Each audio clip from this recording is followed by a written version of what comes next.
Hello commandos, welcome to Biomentors classes online. और हम लोग बात कर रहे हैं यूनिट मेटलर्जी के बारे में। तो मेटलर्जी और मेटलर्जिकल ऑपरेशंस वाले यूनिट में बात कर रहे हैं। The process of recovery of metal from ore. Ore से मेटल को कैसे निकालते हैं, इस प्रोसेस का स्टडी हम लोग करते हैं मेटलर्जी के अंदर। तो the process of recovery of metal from ore is called metallurgy. उसके बाद हम लोगों ने कुछ छोटी छोटी टॉपिक्स पे बात किया। ओर क्या होते हैं? Ores are those minerals from which metals can be extracted easily and economically. अयस्क वे खनिज होते हैं जिनसे कम खर्च में सुगमता पूर्वक धातु का निष्कर्षण किया जाता है। ठीक है। उसके बाद हम लोगों ने बात किया नेटिव फॉर्म। तो जब कोई ओर जो है, जब कोई मेटल जो है वो लेस रिएक्टिव होता है तो वो आसानी से किसी दूसरे एलिमेंट, दूसरे कंपाउंड या एलिमेंट जैसे कार्बन डाइऑक्साइड है, वाटर है या नॉन मेटल्स है, इनके साथ रिएक्शन नहीं करता है। मतलब वो काफी हद तक प्योरेस्ट फॉर्म में मिल जाता है। This is called native state. और अगर कोई मेटल ज़्यादा रिएक्टिव है तो वो मॉइस्चराइजर, कार्बन डाइऑक्साइड, ऑक्सीजन, इन सब से रिएक्शन करके कर लेता है और कंपाउंड बना लेता है, इम्प्योर कंपाउंड बना लेगा। यहाँ पे हम ऐसा कह सकते हैं, तो उसको हम कहते हैं कंबाइंड फॉर्म। ठीक है। इसके बाद नॉर्मल मेटल की जो मेटलर्जी शीट थी उसके बारे में हमने बात किया था। एक बार उसको रिकॉल करते हुए आगे चलते हैं। तो सबसे पहले और कहां से आया? अर्थ क्रस्ट से आया। और कहां से निकालेंगे हम? अर्थ क्रस्ट से निकालेंगे। भूपर्पटी कहते हैं इसको हिंदी में। अर्थ क्रस्ट से और निकाला, उसके बाद हमने उसकी ग्राइंडिंग की। तो ग्राइंडिंग के लिए हमने यूज किया क्रश जॉज और स्टम मिल्स या क्रश जॉज के हेल्प से हम क्या करते हैं, और को फाइनली ग्राइंड कर लेते हैं, अयस्क को बारीक पीस लेते हैं। ग्राइंडिंग के बाद अगला प्रोसेस हमने कैरी ऑन किया, कंसंट्रेशन सांद्रण। तो कंसंट्रेशन में हमने 4 अलग अलग मेथड के बारे में पढ़ा। ग्रेविटी सेपरेशन और हाइड्रोलिक वॉश। ग्रेविटी सेपरेशन और hydraulic wash, where impurities are lighter than the ore। जब impurities मेटल कंटेंट से हल्की होगी तब हम हाइड्रोलिक वॉश करते हैं या ग्रेविटी सेपरेशन करते हैं। कॉमनली आयरन के लिए मैंने आपको बताया फाइनली ग्राइंडेड ओर, मतलब ये ध्यान रखेंगे जहां पर स्पेसिफिक ग्रेविटी का डिफरेंस होता है वहां पर हम करते हैं ग्रेविटी सेपरेशन या हाइड्रोलिक वॉश। और इस प्रोसेस के अंदर फाइनली ग्राइंडेड ओर को स्ट्रीम ऑफ वाटर में डालते हैं जिससे impurities are flow away and the ore content is, the metal content is remains left. Metal content बच जाता है। ये ग्रेविटी सेपरेशन है। उसके बाद हमने बात किया मैग्नेटिक सेपरेशन के बारे में। तो मैग्नेटिक सेपरेशन में 2 रोलर जिनके ऊपर लगा हुआ लेदर का belt, one of the roller containing magnet, जिसमें एक रोलर पर मैग्नेट लगा रहता है। जब बारीक पिसे हुए ओर को, जब फाइनली ग्राइंडेड ओर को हम वहां से पास करते हैं तो जो मैग्नेटिक प्रॉपर्टी वाला और कंटेंट होगा वो रोलर, जिस रोलर में मैग्नेट लगा हुआ है उसके आसपास ड्रॉप हो जाएगा and impurities are flow away, और अशुद्धियां जो है वो दूर उड़ जाएगी। वोल्फ्रेमाइट और स्टेनाइट को सेपरेट करने के लिए यूज होता है। क्रोमियम और आयरन के भी कुछ मिनरल्स रहते हैं जिनको सेपरेट करने के लिए ये टेक्निक यूज होती है। Then we are talking about the froth flotation. Then froth flotation के बारे में हमने बात किया। फ्रोथ फ्लोटेशन for the sulfide ore, concentration of sulfide ore where ore content is lighter than impurities। Okay, तो सल्फाइड ओर के कंसंट्रेशन के लिए यूज होता है froth flotation. Its principle is preferential adsorption, और ये प्रेफरेंशियल एडजॉर्प्शन चयनित अधिशोषण के सिद्धांत पर आधारित है। ठीक है। Where ore is wetted by the oil and the impurities are wetted by the water, जहाँ अशुद्धियाँ जो है वो तेल को, अशुद्धियाँ जो है वो पानी से पानी को एडजॉर्ब करती है, मतलब और भारी हो जाएगी, और oil is adsorbed by the ore content is adsorbed by the oil, तो वो उससे और हल्का हो जाएगा। उसके बाद इसमें मैंने आपको बताया था कि सोडियम साइनाइड या पोटाशियम साइनाइड को एज अ डिप्रेसेंट यूज करेंगे। जो ऑयल यूज करते हैं हम, पाइन ऑयल या यूकेलिप्टस ऑयल, ये फ्रोथ फॉर्मेशन का काम करता है। इथाइल जैंथेट यूज करते हैं कलेक्टर्स के फॉर्म में, और डिप्रेसेंट के फॉर्म में साइनाइड यूज करते हैं। इसके बाद एनिलीन और क्रिस्टॉल ऐड करते हैं हम फ्रोथ स्टेबलाइजर के फॉर्म में। एनिलीन या क्रिस्टॉल फ्रोथ स्टेबलाइजर के फॉर्म में यूज करते हैं। तो यहाँ पर इन केमिकल्स का इंपॉर्टेंस बहुत ज़्यादा है। और इस प्रोसेस में हम फाइनली करते क्या हैं, इन सब केमिकल्स को हम एक बड़े टैंक में ओर और ऑयल के साथ, और ऑयल, वाटर और all the other chemicals which is required, इन सबको हम डाल देते हैं एक बड़े टैंक में। ठीक, then air is flow from outside of the tank, then बाहर से एयर पास करेंगे तो फ्रोथ तेजी से बनेगी, and the ore is comes with froth, और अयस्क जो है वो झाग के साथ ऊपर आ जाएगा, and impurities are settle down, impurities set हो जाएगी नीचे। ठीक है, लेकिन सभी केमिकल्स के बारे में ध्यान रखना है, कौन क्या काम करता है वो यहाँ पे पूछ सकते हैं, और इसका प्रिंसिपल भी ध्यान रखना है। Its principle is preferential adsorption, चयनित अधिशोषण के सिद्धांत पर आधारित है, और ये सल्फाइड ओर्स के लिए यूज होता है। Then we are talking about the chemical separation और लीचिंग। तो केमिकल सेपरेशन या लीचिंग हम किसके लिए करते हैं? केमिकल सेपरेशन या लीचिंग हम करते हैं उन ऑक्साइड्स के लिए, उन मेटल्स के मेटलर्जी में यूज करते हैं जो कि एसिड या बेस के साथ डिसॉल्व हो जाते हैं, जो एसिड या बेस में डिसॉल्व होते हैं। कॉमनली फॉर एल्यूमिनियम, जैसे बॉक्साइड है वो NaOH या Na2CO3 के साथ डिसॉल्व होता है, तो कॉमनली हम एल्यूमिनियम के ओर्स के लिए करते हैं। सिल्वर के लिए और गोल्ड के लिए, दोनों के लिए कॉमन प्रोसेस है मैक ऑथर फॉरेस्ट प्रोसेस या साइनाइड प्रोसेस, जिसके बारे में मैंने आपको बताया। ये बहुत इंपॉर्टेंट है, मैक ऑथर या साइनाइड प्रोसेस, इसको अच्छे से ध्यान रखना है विथ रिएक्शन, और रिएक्शन भी लिखवा के दिया मैंने आपको, है ना। जहां पर सोडियम साइनाइड के साथ सिल्वर पहले sodium argento cyanide complex form करता है, अर्जेंटो साइनाइड कॉम्प्लेक्स और Na2S।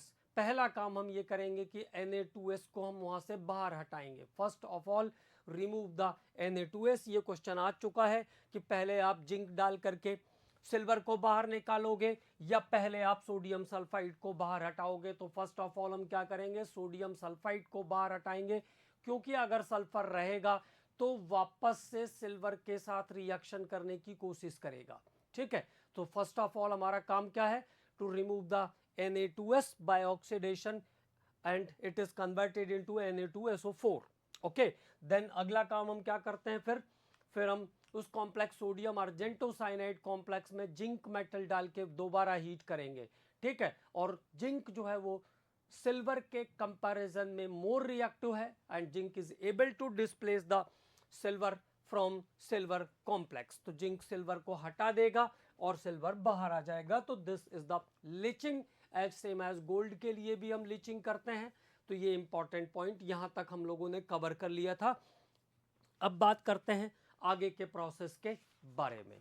तो आगे का जो प्रोसेस था उसमें अगर आपको याद हो तो कंसंट्रेशन के बाद हम क्या करते हैं, दो कॉमन फिनोमिना, कैल्सिनेशन और रोस्टिंग, जिससे हम जो भी इम्प्योरिटीज वोलेटाइल है जो आसानी से निकल सकती है उसको बाहर निकालेंगे। उसके बाद फिर हम स्मेल्टिंग करते हैं। स्मेल्टिंग के बाद अगर मेटल हमें मिल गया तो हम उसको प्यूरिफिकेशन करेंगे। स्मेल्टिंग के बाद फिर हम प्यूरिफिकेशन करते हैं। This is common sheet for iron, ये आयरन की मेटलर्जी के लिए भी कॉमन शीट है। ठीक है, क्योंकि कुछ मेटल्स जो ऐसे हैं उनमें हमें और स्पेसिफिक फिनोमेना भी यूज करना पड़ता है। ठीक है, तो अब बात करते हैं अगले प्रोसेस के बारे में। तो अबाउट कैल्सिनेशन। अब कैल्सिनेशन में क्या क्या ध्यान रखना है। For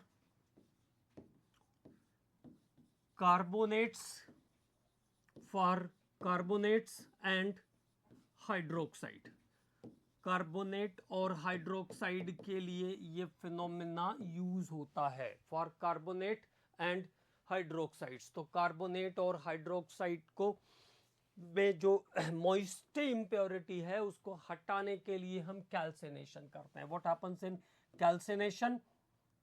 ore is heated in absence of air, ore is heated in absence of air below its melting point, below its melting point, ore is heated in absence of air below its melting point। अयस्क को वायु की अनुपस्थिति में उसके गलनांक से कम तापक्रम पर गर्म किया जाता है। ore is heated in absence of air below its melting point। volatile impurities are removed, volatile impurities are removed, volatile impurities are removed, जिससे वाष्पशील अशुद्धियां पृथक हो जाती है। volatile impurities are removed and ore becomes porous, ore becomes porous, और और कैसा हो जाएगा? पोरस हो जाएगा, सछिद्र हो जाएगा। ओके, तो what is the calcination? ore is heated in absence of air below its melting point which remove the volatile impurities, जो कि क्या करेगा? volatile impurities को remove कर देगा and the ore is becomes porous, और ore कैसा हो जाएगा? porous हो जाएगा। it is performed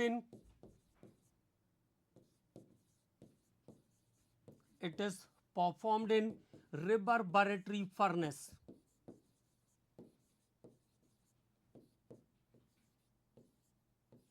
reverberatory furnace,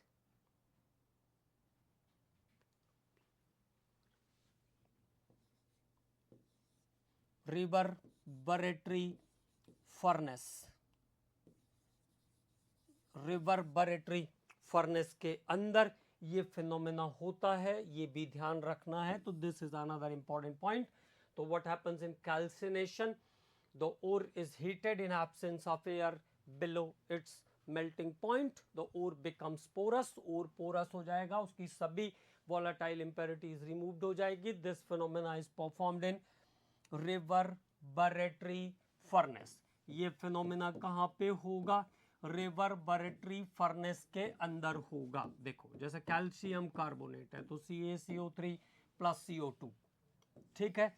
zinc carbonate है तो it is heated into ZnO plus CO2, तो कार्बन डाइऑक्साइड निकालते जाएगा और ओर ऑक्साइड में कन्वर्ट हो रहा है, लेकिन सिंपल डिकम्पोजिशन है, केमिकल रिएक्शन नहीं हो रहा है यहाँ पे, कोई सिंपल डिकम्पोजिशन का प्रोसेस हो रहा है यहाँ पे। ये ध्यान रखेंगे, कोई केमिकल चेंज, कोई नया कंपाउंड फॉर्मेशन नहीं हो रहा है, only the decomposition is there. तो ये प्रोसेस जो है वो सब इन्वॉल्व कर रहा है किसके अंदर?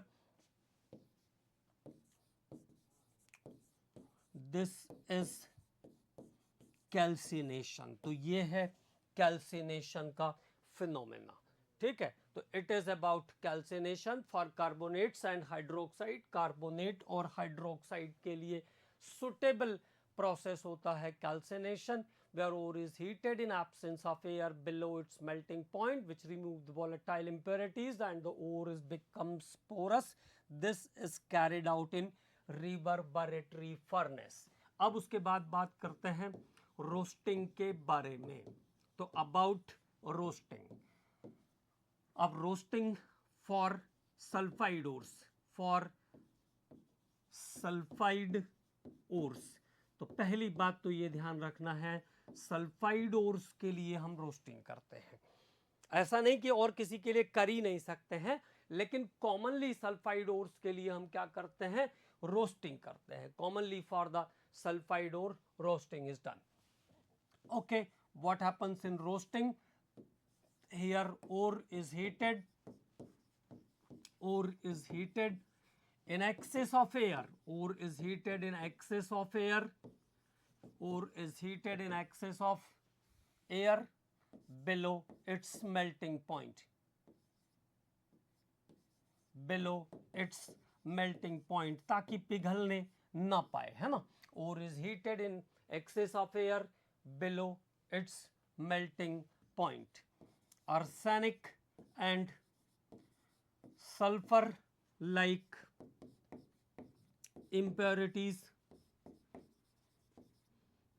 are removed. आर्सेनिक और सल्फर जैसी इम्प्योरिटी यहां पे रिमूव होगी. Organic impurities are burned, organic impurities are burned, और जितना भी ऑर्गेनिक मटेरियल होगा सब बर्न हो जाएगा. Organic material is burn and moisture is driven out, moisture is driven out.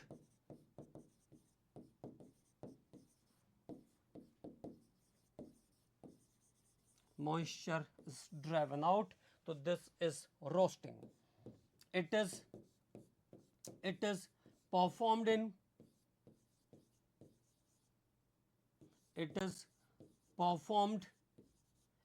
in blast furnace. Blast furnace. It is performed in blast furnace. और roasting को कहाँ पर करते हैं? ब्लास्ट फर्नेस के अंदर करते हैं. Roasting is performed in blast furnace. ये एक इम्पॉर्टेंट बात और ध्यान रखना है. जहाँ पे कैल्सिनेशन को हम परफॉर्म करते हैं रिवर्बरेटरी फर्नेस में, वहाँ पर रोस्टिंग को हम परफॉर्म करते हैं ब्लास्ट फर्नेस के अंदर. तो व्हाट हैपन्स इन रोस्टिंग? जैसे मान लीजिए मेरे पास कॉपर का सल्फाइड है, ऑक्सीजन के साथ इसको हीट करेंगे तो ये Cu2O में चला जाएगा. It is converted into Cu2O, cuprous sulphide to cuprous oxide. तो there is chemical changes, chemical reaction is also takes place here, और ये बना सल्फर डाइऑक्साइड. ओके, अगर मेरे पास FeS है तो now it is converted into FeO plus sulphur dioxide. तो ये आ जाएगा आपका FeO और सल्फर डाइऑक्साइड. ठीक है, तो सल्फर बेसिकली हो क्या रहा है?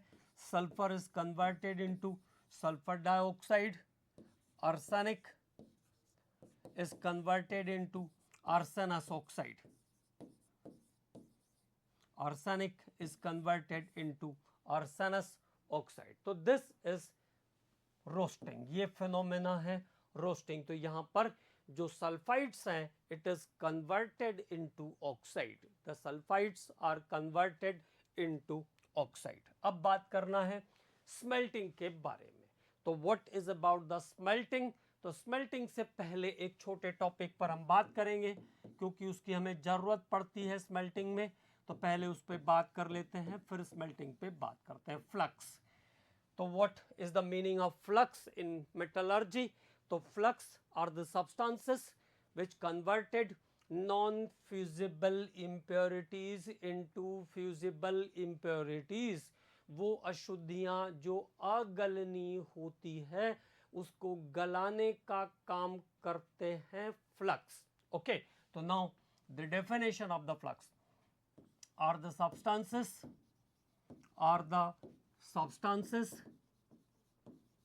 which converted, are the substances which are used to convert, which are used to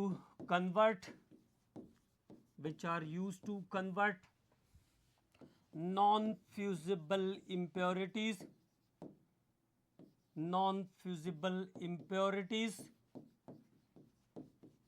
into fusible impurities. fusible impurities मतलब जो impurities है वो नॉन फ्यूजिबल से उसको क्या करेगा? फ्यूजिबल में कन्वर्ट कर देगा. वो पिघल जाएगी तो उसको हमें रिमूव करना आसान होगा. तो नॉन फिजिबल इम्प्योरिटीज को फिजिबल इम्प्योरिटीज में कन्वर्ट करने का काम कौन करेगा? फ्लक्स। हिंदी में इसको कहते हैं गालक, गलाने वाला, है ना, जैसा नाम से उसके क्लियर है। अब फ्लक्स जो होता है वो दो टाइप का होगा, that is acidic flux. Acidic flux Hindi में अम्लीय गालक, और basic flux, basic flux it is क्षारीय गालक। तो अम्लीय गालक और क्षारीय गालक। अब ये कैसे समझेंगे हम, कैसे आएगा समझ में? तो एसिडिक फ्लक्स, एसिडिक फ्लक्स हम कब यूज करेंगे? और को टेस्ट करके देखेंगे। और containing basic impurity, basic impurity, जब और के अंदर बेसिक इम्प्योरिटी होगी तो क्या अप्लाई करेंगे उसको रिमूव करने के लिए? That time acidic flux use करेंगे। तो और कंटेंट बेसिक इम्प्योरिटी, ठीक है। तो देखो, अगर मैंने टेस्ट करके देखा कि बेसिक इम्प्योरिटी आ रही है, तो CaO इज द इम्प्योरिटी, तो calcium oxide is basic in nature. अगर ये इम्प्योरिटी है मेरे पास, केमिस्ट्री की भाषा में इम्प्योरिटीज को गैंग या मैट्रिक्स भी कहते हैं, ये ध्यान रखना है। तो इसको रिमूव करने के लिए मैं इसमें एसिडिक मटेरियल डालूंगा। Now it is act as a flux. तो फ्लक्स इज एसिडिक। फ्लक्स कैसा है? एसिडिक है। तो एसिडिक फ्लक्स कब अप्लाई होगा? When ore content basic impurities. तो now it is converted into CaSiO3 calcium silicate. This is called slag. जिस form में इम्प्योरिटीज बाहर निकलती है, इम्प्योरिटीज जब फ्यूज हो करके जिस फॉर्मेट में बाहर निकलती है, इट इज कॉल्ड स्लैग। तो केमिस्ट्री की भाषा में इसको स्लैग कहते हैं, धातु मल कहते हैं, है ना। तो there is the name impurity. Impurity को गलाने के लिए मैंने उसमें डाला फ्लक्स। इम्प्योरिटी बेसिक था तो फ्लक्स कैसा है? एसिडिक है। And the removal of feasible impurities is called slag. Okay, now the next point. अब अगले पॉइंट पे बात करते हैं। तो एसिडिक फ्लक्स हो गया। अब बात करते हैं बेसिक फ्लक्स के बारे में। What is the basic flux? तो ओर के अंदर जब एसिडिक इम्प्योरिटी होगी, और कंटेनिंग एसिडिक इम्प्योरिटीज, और में जब एसिडिक इम्प्योरिटी होगी तब हम यूज करेंगे बेसिक फ्लक्स। अब उसी फिनोमेना को हम पलट देते हैं। अगर मान लो और के अंदर सैंड आ रहा है, तो ये अगर इम्प्योरिटी के फॉर्म में दिख रहा है मुझे, दिस इज इम्प्योरिटी, तो now that time CaO is act as flux. अब ये CaO as a flux act करेगा एंड CaSiO3 बना देगा। This is slag. तो there is the function, there is the use of flux. What happens here? The non-fissible impurity is converted into slag and it is fused and then it is converted into slag. तो flux दो type के होंगे, acidic flux और basic flux. Acidic flux कब use करेंगे? जब ओर में basic impurity है। बेसिक फ्लक्स कब यूज करेंगे? जब ओर में एसिडिक इम्प्योरिटी है। ओके, और मेटलर्जी सिंपल सा यूनिट है, आप इसको मेरे साथ साथ याद कर सकते हैं। मैं तो खुद ही आराम से धीरे धीरे पढ़ाता हूँ, तो आपको सभी चीज़ें मेरे साथ साथ इनऑर्गेनिक की तो याद कर ही लेना चाहिए, है ना, क्योंकि याद तो करना ही पड़ेगा। इसमें सब चीज़ सिस्टमेटिक फॉर्म में ला करके ध्यान रखना है, तो हमको धीरे धीरे उसको याद करते चलना है। अब बात करेंगे स्मेल्टिंग के बारे में।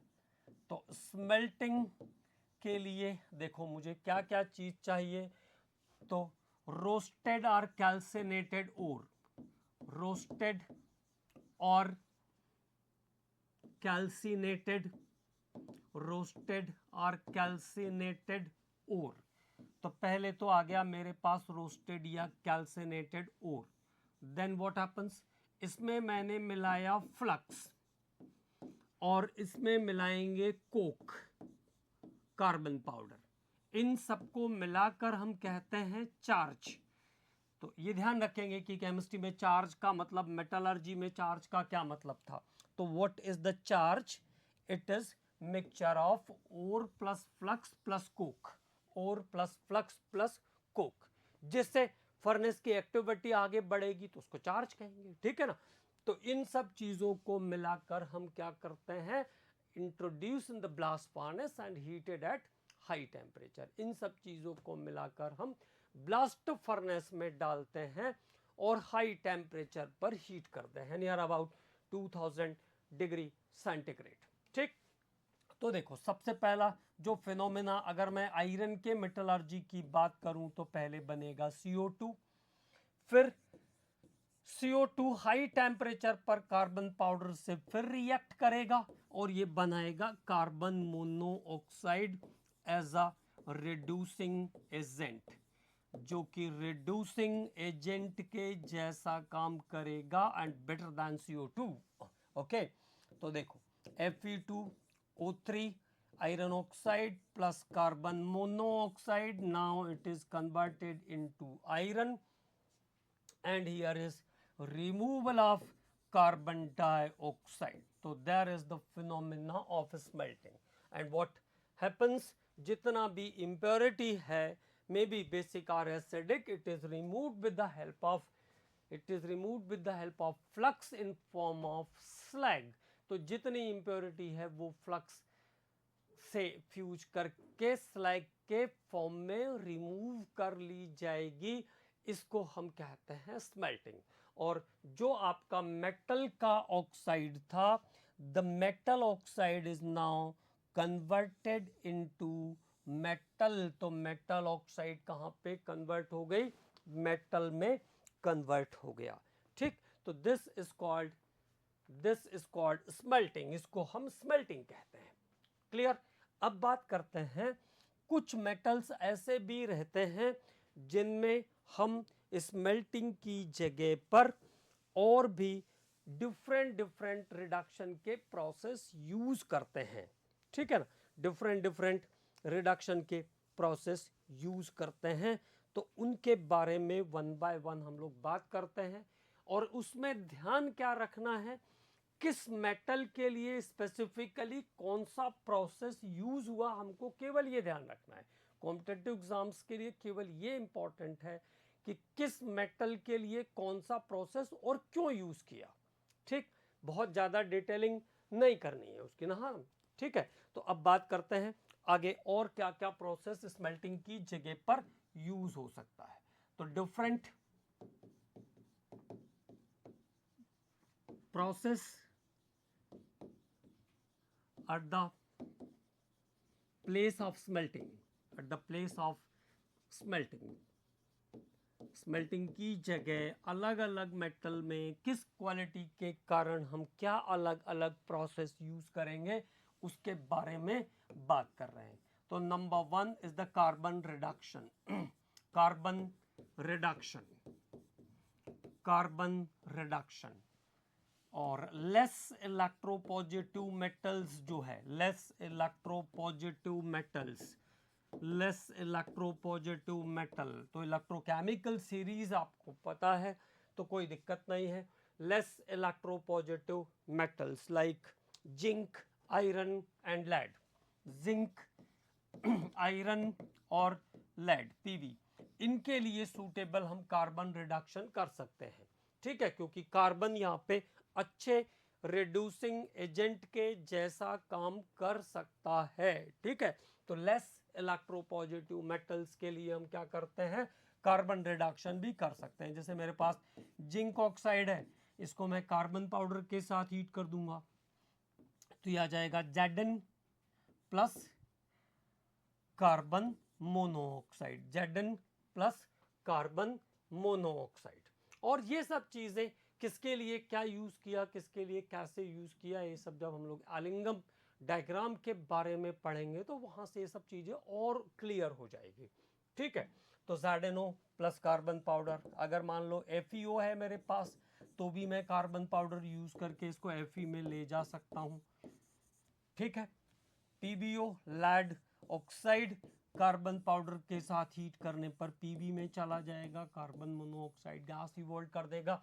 तो पहली बात, कार्बन रिडक्शन में क्या क्या ध्यान रखना है, किसके लिए यूज करेंगे, less electropositive metal specially for zinc zinc iron and lead. Zinc iron और लेड के लिए हम करते हैं carbon reduction. Another very important process, एक और प्रोसेस आ रहा है जो कि बहुत ही इंपॉर्टेंट है, this is called aluminium reduction. Aluminium reduction, मैंने आपको एल्यूमिनियम वाले टॉपिक में भी इस पे बात किया था मैंने, aluminium reduction. Aluminium reduction, also called Goldsmith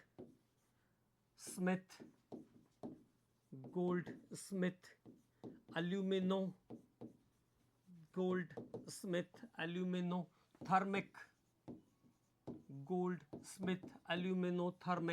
reduction, Goldsmith aluminothermic reduction। तो देखो, जैसे एल्यूमिनियम है तो एल्यूमिनियम का जो इलेक्ट्रोकेमिकल सीरीज में जो मॉडरेट इलेक्ट्रोपॉजिटिव में आता है एल्यूमिनियम, और -1.66 जो है इसका ई नॉट वैल्यू है, और क्रोमियम है, मोलिब्डेनम है, क्रोमियम, मोलिब्डेनम, वैनेडियम, ये सब ऐसे मेटल हैं जो इलेक्ट्रोकेमिकल सीरीज में एल्यूमिनियम से नीचे आते हैं, और ये हाई मेल्टिंग पॉइंट वाले भी हैं, और इनके ऑक्साइड्स जो है वो हाई मेल्टिंग पॉइंट वाले हैं।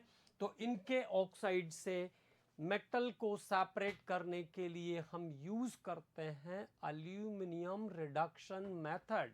ओके, तो metals of very high melting point like manganese, chromium,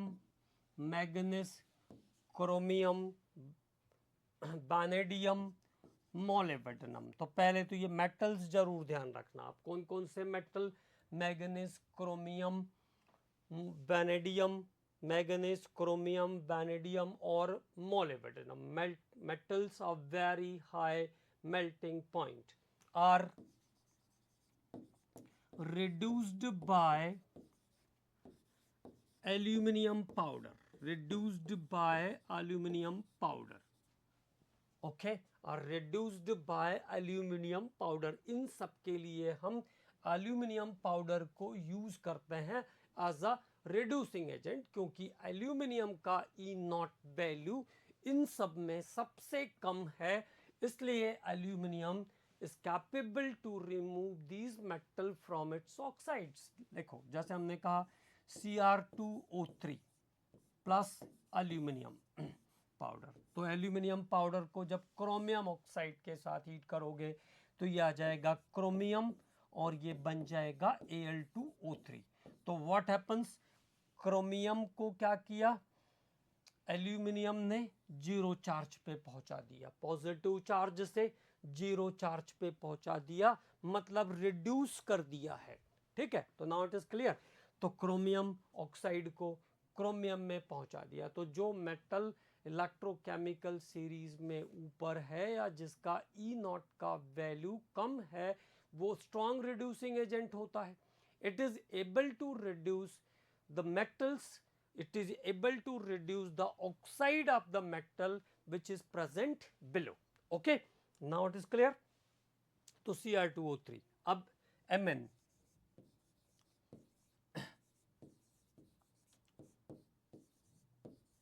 तो Mn मैग्नेज, यहां से आपको मिल जाएगा 9Mn। बैलेंसिंग की आपको जरूरत नहीं है, मैंने आपको पहले भी बोला है कि ज़्यादा बैलेंसिंग का टेंशन नहीं लेना है, केवल चीज़ें याद रखनी है, ये इंपॉर्टेंट काम है। तो मैग्नीज को भी कन्वर्ट कर देगा, मैग्नीज के साथ साथ वैनेडियम, तो वैनेडियम पेंटॉक्साइड, वैनेडियम पेंटॉक्साइड के फॉर्म में मिलेगा, और 10 एल्यूमिनियम पाउडर, तो ये आ जाएगा 6 ऑफ वैनेडियम, और Al कितना है 10 है तो 5 ऑफ Al2O3। तो हाई मेल्टिंग पॉइंट वाले जो मेटल्स हैं उनको रिड्यूस करने के लिए हम एल्यूमिनियम पाउडर यूज करते हैं। This method is called aluminothermic reduction, aluminothermic reduction. Okay, तो इसको कहते हैं एल्यूमिनियम रिडक्शन या एल्यूमिनोथर्मिक रिडक्शन। उसके बाद अगले मेथड पर बात करते हैं, that is electrolytic reduction. Electrolytic reduction. अब इलेक्ट्रोलाइटिक रिडक्शन किन के लिए, किन के मेटलर्जी में यूज होता है? Metals high electropositive metals, high electropositive metals, high electropositive metals के लिए। तो हाई इलेक्ट्रोपॉजिटिव मेटल्स का मतलब है sodium, potassium, rubidium, caesium, magnesium, calcium, ये सब कहाँ आते हैं? High electropositive. कौन से मेटल आते हैं हाई इलेक्ट्रोपॉजिटिव में? जिनका ई नॉट का वैल्यू -2 वोल्ट से कम होता है। जैसे हम सोडियम की बात करेंगे तो ई नॉट वैल्यू कितना होता है सोडियम के लिए? 2.71। तो metals with E not value is less than -2 volts, जिनके ई नॉट का वैल्यू -2 वोल्ट से कम होता है, उनके लिए हम क्या करते हैं? इलेक्ट्रोलाइटिक रिडक्शन करते हैं। तो उनके लिए हम क्या करते हैं? इलेक्ट्रोलाइटिक रिडक्शन करते हैं। केवल और केवल एक यहाँ पे एक्सेप्शनल केस आपको पढ़ने को मिलने वाला है, and that is aluminium. Aluminium को भी हम इलेक्ट्रोलाइटिक रिडक्शन से इलेक्ट्रोलाइटिक रिडक्शन से प्योर करते हैं। फिर हॉल्ट हेराल्ट प्रोसेस, नहीं, हॉल्ट हेराल्ट के बाद हुप्स प्रोसेस से फिर हम उसको प्यूरिफाई कर लेते हैं। तो एल्यूमिनियम के लिए भी हम इलेक्ट्रोलाइटिक रिडक्शन करते हैं by mixing cryolite and fluorspar. Cryolite और फ्लोरोस्पार मिलाने के बाद उसकी कंडक्टिविटी बहुत बढ़ जाती है, तो वो आसानी से इलेक्ट्रोलाइटिक रिडक्शन पे जा पाता है, इसलिए। ठीक है ना? तो metals of very high electropositivity is carried out, is purified, is carried out by electrolytic reduction, and that is high electropositive के साथ साथ एक और जोड़ दिया मैंने उसमें एल्यूमिनियम। तो एल्यूमिनियम को भी इलेक्ट्रोलाइटिक रिडक्शन से कैरी कर सकते हैं, ये ध्यान रखेंगे। Because of mixing of cryolite and fluorspar it becomes more reactive. तो देखो, अगर मुझे NaCl से सोडियम निकालना है, तो NaCl से सोडियम निकालना है तो मैं क्या करूँगा? इसके मोल्टन मास का इलेक्ट्रोलाइसिस करूँगा, मोल्टन मास का इलेक्ट्रोलाइसिस करूँगा। किसके प्रेजेंस में, किस सेल में करता हूँ मैं ये प्रोसेस? डाउन सेल में करता हूँ। सोडियम की रिकवरी में भी मैंने आपको ये जस्टिफाई करके दिया था। तो Na++Cl- बनेगा फर्स्ट स्टेप में, because it is molten mass, so at cathode the sodium metal get electron ले लेगा सोडियम मेटल और सोडियम आयन, और सोडियम मेटल में चले जाएगा। What happens at anode? और एनोड के ऊपर क्या होने वाला है? Cl पहले क्लोरीन न्यूट्रल में कन्वर्ट होगा by losing electron, and then chlorine gas is form. Okay, तो now this process is carried out in down cell in case of sodium. Okay, तो ये सोडियम का recovery, and all the electrolytic, all the metals are electrolyte by the same process. ठीक है? तो high electropositivity वाले metals के लिए हम इलेक्ट्रोलाइटिक रिडक्शन करते हैं. This is the important point. The next point is self reduction.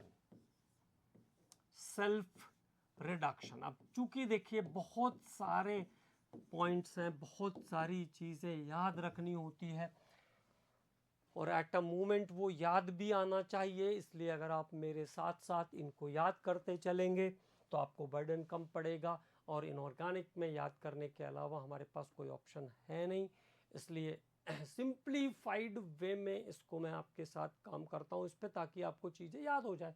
जैसे इलेक्ट्रोपॉजिटिव रिडक्शन आया, आपको पता है कि इलेक्ट्रोपॉजिटिव रिडक्शन किसके लिए करेंगे. एल्यूमिनियम को छोड़कर इलेक्ट्रोपॉजिटिव मेटल्स के लिए हम इसको करते हैं. ठीक है. इसके बाद आया था एल्यूमिनियम रिडक्शन. तो जो मेटल या जिनके जो मेटल इलेक्ट्रोकेमिकल सीरीज में एल्यूमिनियम से नीचे आते हैं, उनके ऑक्साइड से एल्यूमिनियम निकालने के लिए, उनके ऑक्साइड से मेटल निकालने के लिए हम एल्यूमिनियम पाउडर यूज करते हैं. This is called aluminium reduction. इसके बाद carbon reduction. Less electropositive metal जैसे आयरन, जिंक और लेड के लिए हम कार्बन रिडक्शन कर लेंगे. एंड नाउ सेल्फ रिडक्शन की हम बात कर रहे थे. तो सेल्फ रिडक्शन भी क्या करते हैं,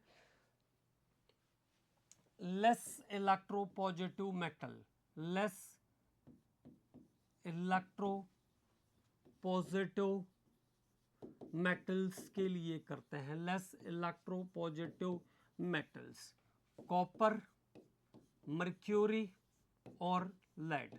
कॉपर, मर्क्यूरी और लेड के लिए हम करते हैं self reduction. What happens in the self reduction? In this process, इस प्रोसेस के अंदर, in this process the metal sulphide and metal oxide, metal sulfide and metal oxide reacts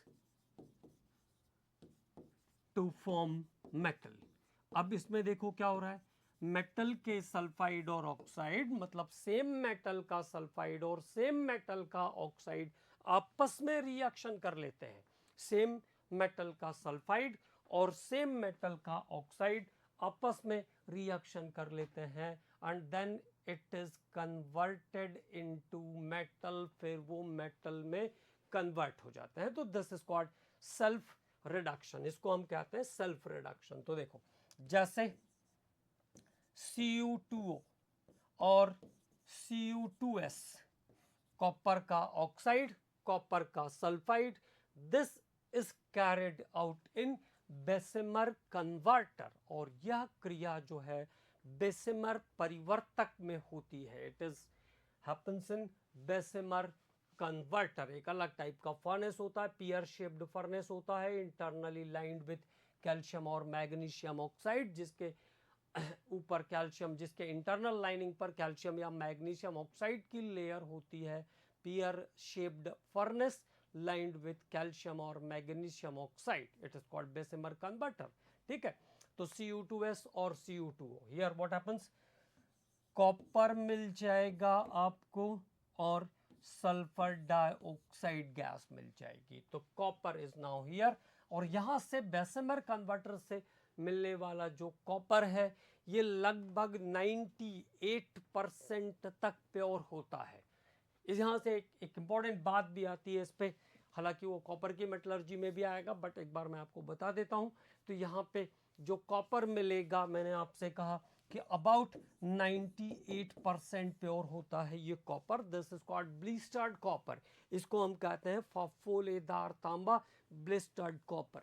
it absorbs sulfur dioxide gas in its molten state, and when it is allowed to cool, then SO2 gas is released. तब जब इसको ठंडा होने के लिए हम छोड़ेंगे तो सल्फर डाइऑक्साइड गैस इसमें से बाहर निकलेगी, और अगर गैस निकल रही है तो बबल्स बनाएगी, और बबल्स थोड़े टाइम के बाद क्या होगा, क्रैक हो जाएंगे. तो cracking of bubbles make the surface rough, और बबल्स के क्रैक होने के बाद सरफेस रफ हो जाएगा, और उसको हम कहते हैं blistered copper. It is 98% 0% pure copper. Okay, तो it is by self reduction. HgO plus HgS, again it is converted into Hg और साथ में आया सल्फर डाइऑक्साइड गैस. तो this is the self reduction PbO plus PbS, lead sulfide and lead oxide, and here Pb plus sulphur dioxide gas. तो self reduction किसके किसके लिए use हो सकता है? कॉपर, लेड और मर्क्यूरी के लिए स्मेल्टिंग की जगह पर, स्मेल्टिंग के बाद यूज होता है ये सेल्फ रिडक्शन, क्योंकि ये तीनों मेटल आसानी से मेटल में कन्वर्ट नहीं हो पाते हैं. इनके सल्फाइड और ऑक्साइड दोनों का मिक्सचर बचा रहता है स्मेल्टिंग के बाद, इसलिए फिर उसमें से मेटल निकालने के लिए हमको सेल्फ रिडक्शन भी अप्लाई करना पड़ता है. तो this is about self reduction process. अब सेल्फ रिडक्शन के बाद अगले प्रोसेस पे हम लोग बात करते हैं. वो कौन कौन से मेथड हैं जो प्यूरिफिकेशन के लिए यूज होते हैं? About purification. तो purification of metals, purification of metals, धातु का शोधन, प्यूरिफिकेशन. तो सबसे कॉमन और सबसे बेस्ट मेथड है electrolysis. Electrolysis is the best method.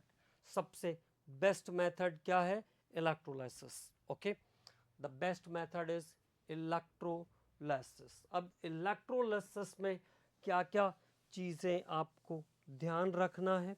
Electrolytic refining भी कहते हैं इसको हम. तो इसमें क्या क्या चीज़ें हमें ध्यान रखना है? देयर इज अ कंटेनर, क्या क्या चीज़ें आपको लेना है, किसको क्या बनाना है, ये इम्पोर्टेंट है. तो there is a container and metal electrode. Okay, जैसे मान लीजिए किसी कॉपर का इलेक्ट्रोलिसिस कर रहे हैं हम, तो thick rod of metal, thick rod of metal, thick rod of metal को हमेशा आपको एनोड बनाना है, which is impure.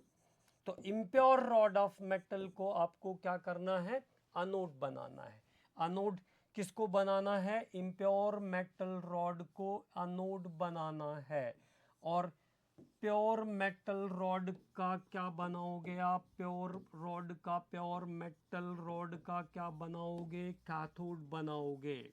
Okay, pure metal rod का क्या बनाना है? कैथोड बनाना है. And there is a suitable solution of electrolyte. यहाँ पर आपको इलेक्ट्रोलाइट का सुटेबल सॉल्यूशन डालना है जो आयंस के मूवमेंट में प्रॉब्लम ना करे. जैसे कॉपर है तो हम कॉपर सल्फेट का सॉल्यूशन ले लेंगे, इलेक्ट्रोलाइट सॉल्यूशन. तो suitable solution of electrolyte use करना है. सुटेबल सॉल्यूशन ऑफ इलेक्ट्रोलाइट यहां पर यूज करना है. ठीक, जिससे कि आयंस के मूवमेंट में प्रॉब्लम ना हो. अब देखो, जिसको आपने एनोड बनाया है तो एनोड पर कौन सा प्रोसेस होता है? Oxidation. Always oxidation at anode in any type of cell. और कैथोड पे कौन सा प्रोसेस होता है? Always reduction at cathode. Cathode पर हमेशा हमेशा रिडक्शन होगा, चाहे वो किसी भी टाइप का सेल हो, मे बी गैल्वेनिक और इलेक्ट्रोलाइटिक. आप बात समझ रहे हैं कि मैं क्या कहना चाह रहा हूँ, है ना? अब देखो व्हाट हैपेंस, यहां से मेटल इलेक्ट्रॉन डिस्चार्ज करेगा और मेटल आयन में कन्वर्ट होगा. एंड दैट, ये कैसा पोल है यहाँ पे? नेगेटिव. ये कैसा पोल है यहाँ पे? पॉजिटिव. तो that metal ion is displaced at cathode. और यहाँ से ये इलेक्ट्रॉन लेगा और इलेक्ट्रॉन लेने के बाद metal is deposited at cathode. पूरा मेटल कैथोड पर जमा हो जाएगा. ठीक है, और धीरे धीरे धीरे एनोड जो है वो डिसॉल्व होता जाएगा। जैसे जैसे उसमें से मेटल निकलता जाएगा तो एनोड क्या होगा, डिसॉल्व होता जाएगा, and all the impurities are settle down, और सभी इम्प्योरिटी क्या होगी, एनोड के नीचे बैठ जाएगी। This is called anode mud, इसको हम कहते हैं anode mud. Okay, so what happens in electrolytic, the impure metal rod as a anode, the pure metal rod is cathode. Both the electrodes are immersed in suitable electrolyte solution. Both the electrodes are immersed in suitable electrolyte solution. Then what happens when electricity is given, क्योंकि ये electrolytic cell है तो electricity आप बाहर से दोगे, ये आपको केमिकल देगा। तो जब इलेक्ट्रिसिटी देंगे, when electricity is given, oxidation takes place at anode. Oxidation takes place at anode where metal ion is discharged, and the positive charge metal ion is moved towards cathode, and deposited pure metal is deposited at cathode, and the impurities are settled down below anode. Impurities are settled down below anode, and this impurities combination is called anode mud. और impurities का ये जो ढेर जमा हो जाएगा, collection of impurities called anode mud. So this is the first method of purification and it is called electrolytic refining. अगले purification के मेथड्स पर हम लोग बात करेंगे। मैंने आपसे कहा है कि एल्यूमिनियम की मेटलर्जी मैंने आपको बोरॉन फैमिली में पढ़ा दिया था।